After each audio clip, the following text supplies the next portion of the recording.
नमस्कार दोस्तों, स्वागत है आपके अपने YouTube चैनल BM सॉल्यूशन में। और आज की इस वीडियो में DOP के टॉप 20 MCQ करने वाले हैं, जो आने वाले परीक्षाओं के लिए आप लोगों के लिए अच्छा साबित होने वाला है। तो चलिए आज की इस वीडियो को शुरू करते हैं। दोस्तों, अगर मेरा YouTube चैनल BM सॉल्यूशन को अभी तक सब्सक्राइब नहीं किए हैं तो कृपया सब्सक्राइब कर लीजिए और बेल आइकन को भी प्रेस कर लीजिए, ताकि मैं जो भी वीडियो अपलोड करूं उसका नोटिफिकेशन आपको तुरंत मिल जाया करे। तो चलिए आज चलते हैं आज के पहले प्रश्न की ओर।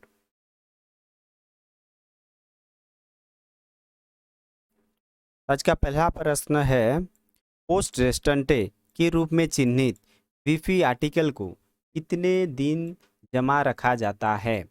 जमा नहीं रखा जाता, 7 दिन, 10 दिन, 3 दिन। तो दोस्तों, जो पोस्ट रेस्टेंटे के रूप में चिन्हित वीपी आर्टिकल होता है तो उसको डाकघर में कितने दिन तक जमा रखा जाता है? तो इसका जो सही आंसर हो जाएगा दोस्तों, वो 7 दिन तक जमा रखा जा सकता है।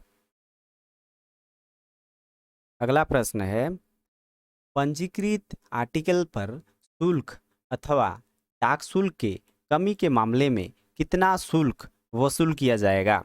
पंजीकृत आर्टिकल के बारे में इस प्रश्न में बोल रहा है कि पंजीकृत आर्टिकल पर शुल्क अथवा डाक शुल्क की कमी के मामले में कितना शुल्क वसूल किया जाएगा? तो पंजीकृत शुल्क का 3 गुना, पंजीकृत शुल्क का 2 गुना, कोई शुल्क नहीं वसूला जाएगा, डाक शुल्क का आधा। तो दोस्तों, अगर पंजीकृत आर्टिकल होता है और उसमें डाक शुल्क कम लगा रहता है तो जितना कम रहता है उसका 2 गुना शुल्क वसूल किया जाता है। यानी इसका जो सही आंसर हो जाएगा, पंजीकृत शुल्क का 2 गुना, जो भी कम रहता है उसका 2 गुना शुल्क उसमें वसूल किया जाएगा। अगला प्रश्न है, यदि अपंजीकृत पार्सल पर शुल्क अथवा डाक शुल्क में कमी के मामले में यदि प्राप्तकर्ता पर शुल्क अदा नहीं करता है तो पार्सल को आरओ भेजा जाना चाहिए, मामला पुलिस को सूचित करना चाहिए, वसूली के लिए प्रेषक को पार्सल लौटाया जाना चाहिए, इनमें से कोई नहीं। तो इसका सही आंसर कौन सा हो जाएगा दोस्तों? प्रश्न में बोल क्या रहा है कि यदि अपंजीकृत पार्सल पर शुल्क अथवा डाक शुल्क में कमी के मामले में यदि प्राप्तकर्ता पूरा शुल्क अदा नहीं करता है, अगर जो जिसको पार्सल को मिल रहा है वो अगर जितना भी कम रुपया इसमें लगा है वो नहीं देना चाहता है, इनकार करता है, तो क्या क्या किया जाता है? तो उस पार्सल को वसूली के लिए प्रेषक को पार्सल लौटा देना चाहिए। ये जो तीसरा ऑप्शन है, ये ऑप्शन आपका सही हो जाएगा। चलते हैं अगले प्रश्न में। फ्रैंकिंग मशीन की लाइसेंस धारक को दिन के अंतिम प्रेषण सहित डैश प्रेषण पर्ची प्रस्तुत की जानी चाहिए, लाइसेंस प्रस्तुत किया जाना चाहिए, फ्रैंकिंग मशीन प्रस्तुत की जानी चाहिए, दैनिक डकैत प्रस्तुत किया जाना चाहिए। तो दोस्तों, इस 4 ऑप्शन में कौन सा सही हो जाएगा? कि देखिए, प्रश्न में बोल रहा है कि फ्रैंकिंग मशीन के लाइसेंस धारक को दिन के अंतिम प्रेषण सहित क्या उपस्थित करना पड़ता है?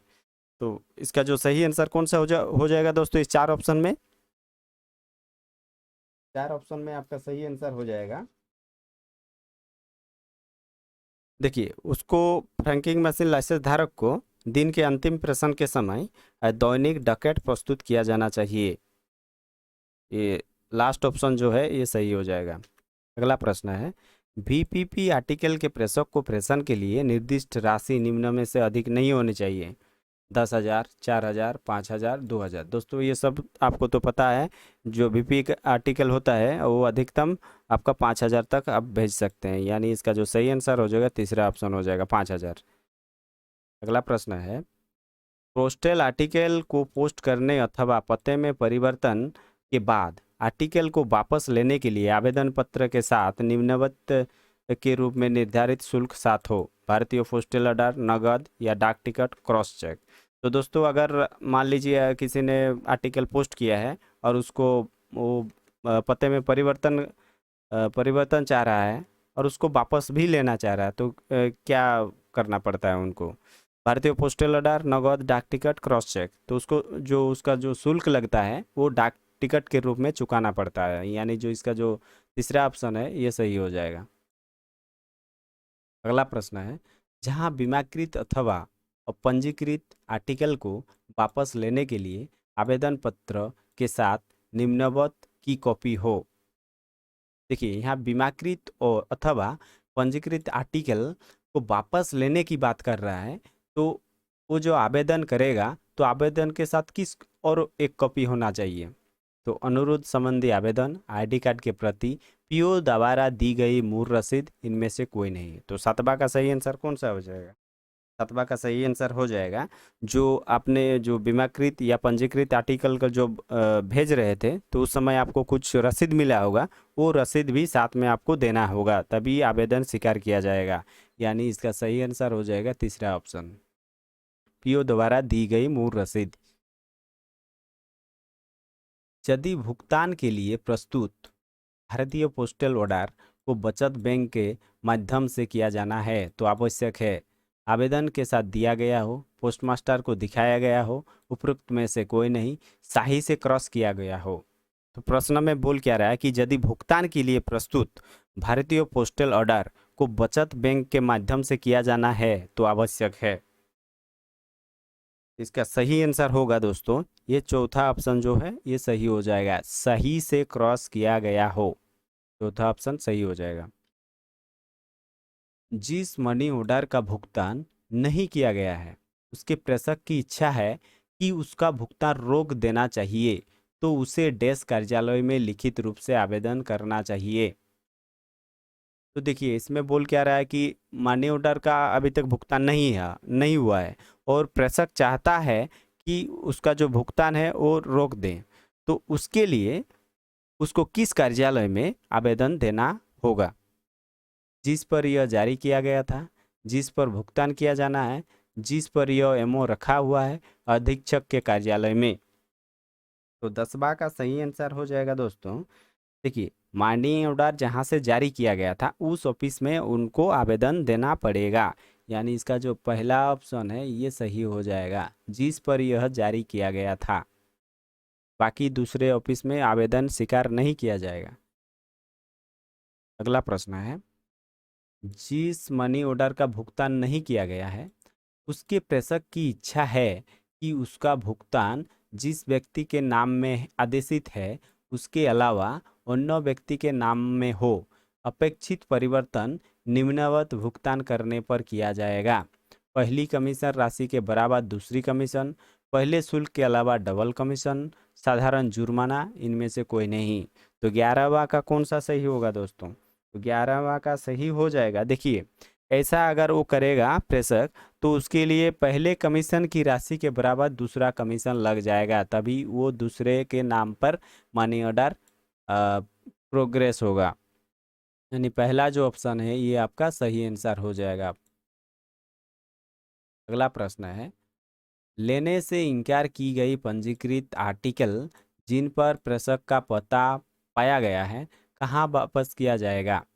पोस्टिंग के कार्यालय, डिलीवरी के कार्यालय, आरएमएस का कार्यालय, आरएलओ। तो देखिए लेने से इनकार किया गया है और वो भी रजिस्टर्ड आर्टिकल है, पंजीकृत आर्टिकल है, तो उन पर प्रेषक का पता पाया गया है तो कहाँ वापस किया जाएगा?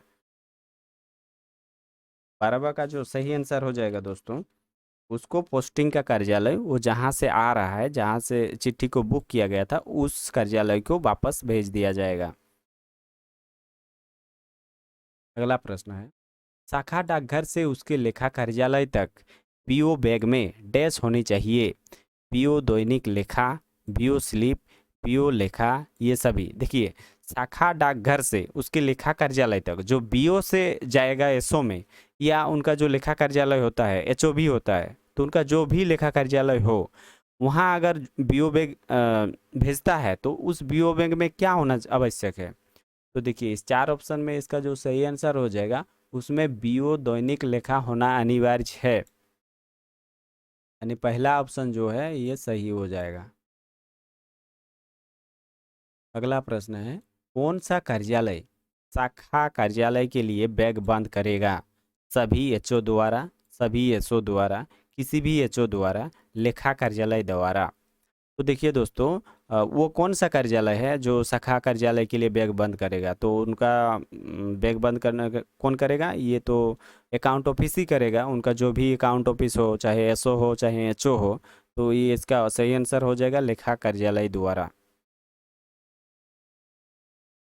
VPMO फर्म का कीमत, VPMO इसका फर्म का कीमत कितना है? 25 पैसा, 5 पैसा, 50 पैसा, कोई सीमा नहीं। तो VPMO फर्म का जो प्राइस है वो 25 पैसा है। अगला प्रश्न है, वह राशि जिसके लिए जारी किया गया एक साधारण ई मनी ऑर्डर डैश से अधिक नहीं होनी चाहिए। 2000, 5000, 1000, इनमें से कोई नहीं। तो मनी ऑर्डर के लिए अधिकतम सीमा क्या है दोस्तों? मनी ऑर्डर के लिए अधिकतम सीमा है, ये आपका 5000 रुपया है। यानी इसका जो सेकंड ऑप्शन है 5000 ये सही हो जाएगा। मनी ऑर्डर आप एक बार में 5000 से ज़्यादा नहीं भेज सकते हैं। अगला प्रश्न है, बुक पैकेट में मुद्रित पुस्तकें हो सकती है। साप्ताहिक पत्रिका, मासिक पत्रिका, दैनिक समाचार पत्र, इनमें से कोई नहीं। तो बुक पैकेट में जो मुद्रित पुस्तकें हो सकता है तो वो किस टाइप का हो सकता है? तो वो हो जाएगा आपका दोस्तों साप्ताहिक पत्रिका। तो पहला ऑप्शन जो है ये सही आंसर हो जाएगा। अगला प्रश्न है, इंडिया पोस्ट, इंडिया पोस्ट के ग्रीटिंग कार्ड यहाँ उपलब्ध है। सभी प्रमुख डाकघर में, प्रत्येक प्रधान डाकघर में, सभी डाकघर में, इनमें से कोई नहीं। तो जो इंडिया पोस्ट का ग्रीटिंग कार्ड होता है दोस्तों, वो तो सभी डाकघर में आपको नहीं मिलेगा, लेकिन सभी प्रमुख डाकघर में आपको मिल जाएगी। यानी पहला ऑप्शन जो है ये सही हो जाएगा। अगला प्रश्न है, वीपी आर्टिकल पोस्ट किया जा सकता है किसी भी डाकघर से जो मनी ऑर्डर कार्यालय है, उप डाकघरों से, प्रधान डाकघरों से, शाखा डाकघरों से, इनमें से कोई नहीं। तो वीपी आर्टिकल कहाँ बुक होता है दोस्तों? तो वीपी आर्टिकल आपका इसका जो सही आंसर होगा, वीपी आर्टिकल आप किसी भी डाकघर से कर सकते हैं, लेकिन वहाँ पर मनी ऑर्डर कार्यालय भी होना चाहिए। तो इसका जो सही आंसर हो जाएगा वो पहला ऑप्शन सही हो जाएगा, किसी भी डाकघर से जो मनी ऑर्डर कार्यालय है। अगला प्रश्न है, और आज की इस वीडियो की आखिरी प्रश्न है दोस्तों, अगर ये मेरा वीडियो अच्छा लग रहा है तो लाइक और अपने दोस्तों में शेयर जरूर कीजिएगा। तो मोबाइल डाकघर बुक नहीं करते हैं बीमाकृत और बीपी, स्पीड पोस्ट, पंजीकृत article, money order, air parcel. दोस्तों बता दूं, मोबाइल जो डाकघर है वो स्पीड पोस्ट, पंजीकृत पार्सल ये सब बुक करता है, मनी ऑर्डर भी करता है, एयर पार्सल भी करता है, लेकिन ये जो बीमाकृत और बीपी है ये बुक नहीं करता है। तो इसका जो सही आंसर हो जाएगा पहला ऑप्शन सही हो जाएगा। मोबाइल डाकघर बीमाकृत और बीपी आर्टिकल बुक नहीं करते हैं। तो यही था दोस्तों आज हमारे डीओफी की टॉप 20 एमसीक्यू। मैं उम्मीद करता हूँ आपको ये वीडियो मेरा वो अच्छा लगा हो और आपका आने वाले एग्ज़ाम में मददगार साबित हो। थैंक्स फॉर वॉचिंग दोस्तों, मिलते हैं नेक्स्ट वीडियो में।